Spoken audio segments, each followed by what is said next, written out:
दक्षिण सिक्किमको माङ्ले स्थित 3rd इन्डियन रिजर्भ बटालियनका जवानहरूलाई मानसिक रोगबारे जागरुकता गराउने उद्देश्य लिएर 24 सेप्टेम्बरको दिन एउटा सचेतना कार्यक्रम आयोजन गरियो। यस सचेतना कार्यक्रममा लगभग 300 जना आईआरबी जवानहरूले भाग लिए। State commission for protection of child rights की नोडल अफिसर रोशनीला गुरुङले मानसिक रोगबारे जवानहरूलाई अवगत गराउनुभयो। very good step है यो अरु तपाईहरुले गर्नु हुँदैन मेडिटेसन गर्नु हुँदैन okay so what I want to मानिसको मानसिक स्वास्थ्य ठीक छ भने शारीरिक र सामाजिक स्वास्थ्य पनि ठीक हुनेछ भनी उनले बताइन्। उनले मेडिटेसन मानसिक स्वास्थ्यको निम्ति लाभदायक रहेको बताउनु भयो। यसरी नै साइकोलोजिस्ट नीलम सुब्बाले विभिन्न फन एक्टिभिटिजहरू गराउनु भयो। आजको वर्कसप 3rd IRBN मा माङ्लेमा बेस्ड अन मेन्टल हेल्थ हामीले आजको वर्कसप गरेको हौं र मेन्टल हेल्थको वर्कसप चाहिँ किन इम्पोर्टेन्ट छ स्पेशली अमंग्स द जवान्स भन्दाखेरि चाहिँ अहिले चाहिँ सुसाइडल रेट्सहरू जवान्सहरूको बीचमा डिप्रेसनहरू कतिवटा केसेसहरू भएकोले गर्दाखेरि चाहिँ हामीले चाहिँ मेन्टल हेल्थलाई चाहिँ इम्पोर्टेन्स दिएको हो। फिजिकल हेल्थलाई त सबैले नै इम्पोर्टेन्स दिन्छ तर मेन्टल हेल्थलाई चाहिँ अहिले अलिकति इग्नोर भएकोले गर्दाखेरि चाहिँ आजको वर्कसप राखेको हो। यो वर्कसपमा हामीले डिफ्रेन्ट पार्टिसिपेन्ट्सहरू हाम्रो भेरियस गार्ड्सहरूमा जति पनि छ उहाँहरू सबैजनालाई बोलाए। टोटल अराउन्ड 200 to 300 हाम्रोमा केटाहरू भेला भएको छ र उहाँहरूको लागि एकदमै लाभदायक होस् भनेर चाहिँ आजको मेन्टल हेल्थको वर्कसप हामीले अर्गनाइज गरेको हो। मेरोबाट मेसेज चाहिँ यही छ कि हाम्रो जवान्सहरू हेल्दी होस् not only physically but also mentally so that हाम्रो काम राम्रो होस् ल एन्ड अर्डर एन्फोर्समेन्ट राम्रो होस् ओभरअल स्टेटको लागि राम्रो होस् भनेर चाहिँ उहाँहरूको कम्प्लिट फिटनेसको लागि चाहिँ यो मेन्टल हेल्थको वर्कसप हामीले अर्गनाइज गरेको। आजको यो जुन चाहिँ एकदमै इनोभेटिभ इनिसिएटिभ या युनिक इनिसिएटिभ जुन चाहिँ यहाँको कमान्डेन्ट म्याडमले लिनुभएको छ I am very grateful to her because I think she is touched upon a very important topic, a subject that needs a lot of discussion and we need to build a lot of narrative over around mental and emotional well-being because अहिले हेर्यो भने अहिलेको era यस्तो खालके छ that every individual is going through some of the other kind of stress, right? And then when we don't manage that, we are not aware of how do we manage that stress, right? How do we take care of our mental and emotional well-being? Then I think we actually lose out on our physical health as well. So because we give more focus to our physical health, as I was when I was interacting with the IRB Jawans also, like as they mentioned that they exercise for about 1 hour every day, but then what about the mental fitness and emotional hygiene and emotional fitness that is actually indispensable. So त्यसले गर्दा आजको यो programme चाहिँ was focused more upon like how do we manage our stress, stressful situation आयो भने what are the coping mechanisms we need to build, what are the strengths and weaknesses that we need to identify, and whom do we approach if it's unmanageable, it's something which goes out of our hand. Where do we go? Who are the human resources available in the society, in this state that we can approach? So त्यसको बारेमा चाहिँ आज हामीले discussion गर्यौं। Mental health maintain गर्नको लागि कस्तो खालको एक्टिभिटिजहरु सो मैले एकदमै सिम्पल बिकज युजुअली हामीले मेन्टल हेल्थ भन्दाखेरि मेडिटेसनसँग एसोसिएट गर्छौँ है। It's calming the mind, relaxing ourselves, bringing ourselves to the here and the now because mostly हामी त्यही अघि मैले त्यही आइड लाइक टु रिआइटरेट है we are either trapped in the events of the past or we are completely fretting and worrying about what's going to happen in the future that we actually miss out on what is happening right in front of us. We miss out on experiencing what is there in the moment.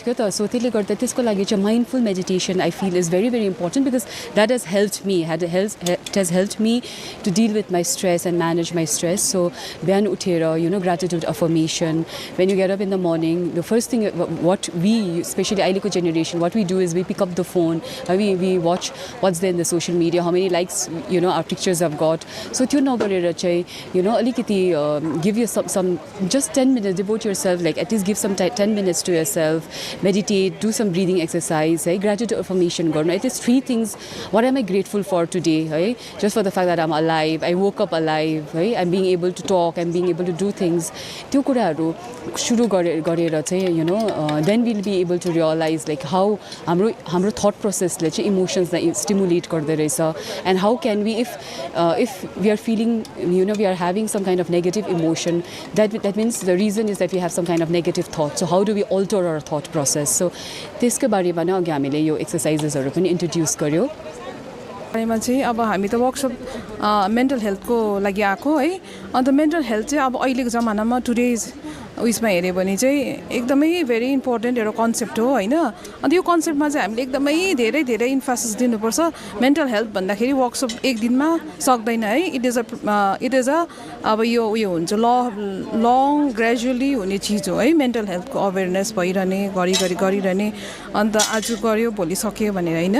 तर अब mental हेल्थमा ध्यान दिइरहनुपर्छ है. अन्त कसरी ध्यान दिने, के गर्नुपर्ने भन्ने चाहिँ आज मेन्टल हेल्थ यो उयसमा वर्कसपमा अघिबाटै है हाम्रो रिसोर्स पर्सन रोशना म्यामले भनिहाल्यो. अन्त देन मैले चाहिँ क्यारी फरवर्ड गरेँ विथ द सेसन होइन हाम्रो आर्ट बेस्ड थेरेपी. अन्त आर्ट बेस्ड थेरेपीको बारेमा म अलिकति भन्न चाहन्छु.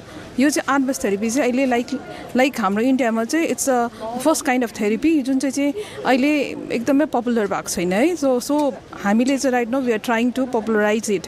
अन्त यसले चाहिँ के गर्छ भने जति पनि क्लाइन्टहरू हुन्छ जो पनि अब मेन्टल्ली डिस्टर्ब भएको हुन्छ, एङ्जाइटी, डिप्रेसन, अदरवाइज के डिसअर्डर हुन्छ नि मेन्टल है, त्यसलाई चाहिँ हामीले आर्ट बेस्ड थेरेपीको प्लानमा ल्याएर चाहिँ सेसन दिएर चाहिँ 16-17 सेसनमा चाहिँ हामी उहाँलाई थेरेपी दिएर उहाँलाई अब रिकभरीमा ल्याउन सक्छौँ. सो यो प्रकारले चाहिँ हामीले अहिले काम चाहिँ सुरु गरेको छैनौँ सिक्किममा चाहिँ राइट नाउ. तर अब I'm trying to do it हुन्छ नि इन कमिङ डेज फर्दर यही यसमा चाहिँ गर्दै जाने भन्ने चाहिँ विचार छ. अन्त यही गर्दाखेरि यसमै चाहिँ यही क्रममा चाहिँ मेन्टल हेल्थै आयो नि त है. अन्त मेन्टल हेल्थ रिलेटेडै कामलाई मेन्टल हेल्थ रिलेटेड कुराहरूलाई चाहिँ हामीले यही थेरेपीले फोकस गरेर चाहिँ अब मेन्टल हेल्थ रिलेटेड कामहरू चाहिँ मेन्टल हेल्थ रिलेटेड अब जति पनि इस्युजहरू हुन्छ त्यो चाहिँ सल्भ हुन्छ. यो थेरेपी चाहिँ तपाईँको actually it has to be certified एउटा प्र्याक्टिसनर हुनु पऱ्यो. Like I am certified practitioner है.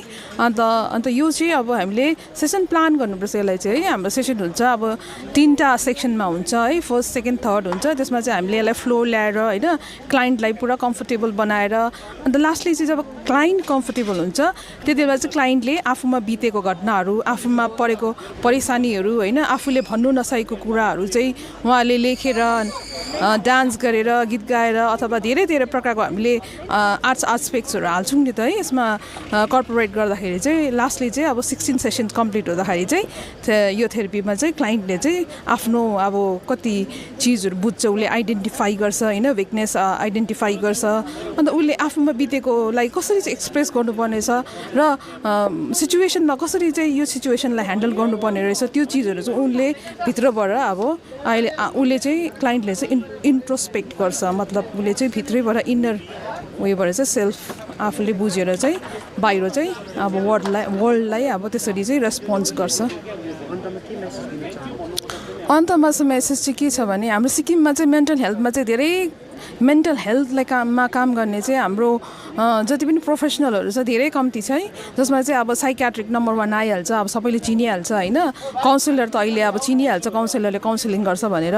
त साइकोलोजिस्ट है, साइकोलोजिस्ट काउन्सिलरले के गर्छ भने त्यो चाहिँ याद छैन. साइकियाट्रिक भन्दाखेरि चाहिँ अब मेडिसिनमा आइहाल्यो होइन. त्यसमा काउन्सिलिङहरू पनि हुन्छ तर काउन्सिलिङ गर्ने चाहिँ प्रोफेसनल्सहरू छैन है. अन्त सिक्किममा चाहिँ वी निड मोर अब प्रोफेसनल काउन्सिलर्सहरू होइन. एट द सेम टाइम अन्त यसरी थेरेपीहरू मैले त खालि अहिले आर्ट बेस्ड थेरेपीको मात्रै कुरा गर्दैछु होइन. There so many therapies if I add it. अन्त फेरि मैले भन्दै गयो भने त लामो हुन्छ होला इन्टरभ्यू थेरेपीको होइन. अब यो थेरेपी हुन्छ त्यो थेरेपी हुन्छ भन्दाखेरि सो खालि लाइटर नोटमा चाहिँ आर्ट बेस्ड थेरेपी चाहिँ अहिले म प्र्याक्टिस गर्दैछु. वेरेज अरू थेरेपी पनि अब like I know about it तर मैले चाहिँ त्यो चाहिँ अहिले त्यति साह्रो चाहिँ प्र्याक्टिस गरेको छुइनँ. कार्यक्रम स्वागत सम्बोधन एएसपी छिरिङ शेर्पा र धन्यवाद ज्ञापन एएसपी अलकामी तामाङले गर्नुभयो.